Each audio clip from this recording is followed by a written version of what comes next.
kids, how are you? I hope you all are happy and healthy.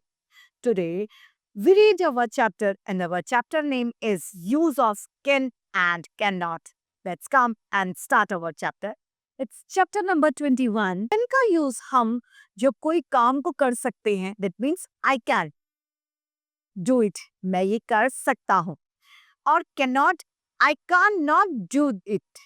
या I cannot do this, मैं ये नहीं कर सकता. ठीक है, यानी कुछ नहीं करने के लिए we are using cannot और कुछ कर सकते हैं that time we are using can.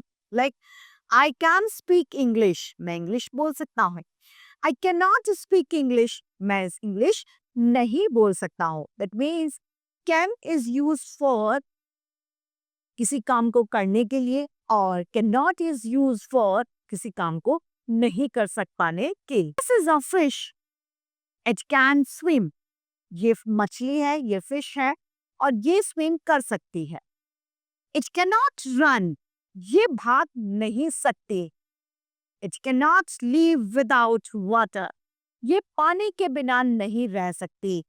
तो can मतलब it is a positive way and cannot means negative.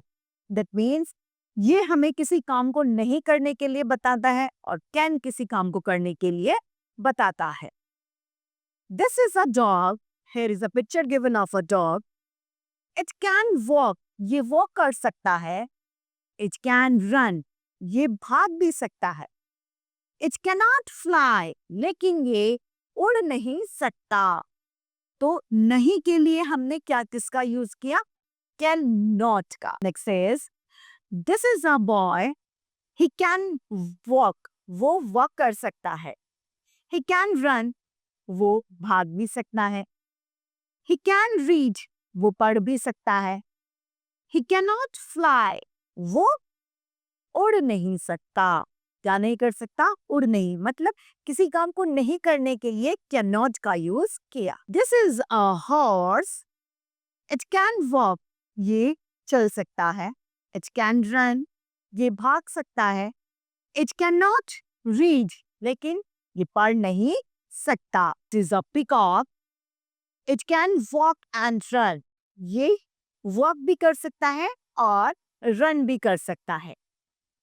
It can dance. वो dance कर सकता है. It can fly. वो fly भी कर सकता है, उड़ सकता है. It cannot sing. ये गा नहीं सकता. तो from these sentences we know जब हम किसी काम को कर सकते हैं तो we are using can. और जब हम किसी काम को नहीं कर सकते हैं the time we are using cannot. Like I cannot speak English. I cannot do this. मैं इस काम को नहीं कर सकता या मैं इंग्लिश नहीं बोल सकता. और जब मैं इस काम को कर सकती हूँ तो क्या बोलूँगी? I can do this. मैं ये कर सकती हूँ. I can speak English. मैं इंग्लिश बोल सकती हूँ.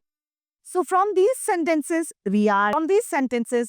we can understand about use of can and cannot. And I hope you all are understood this chapter.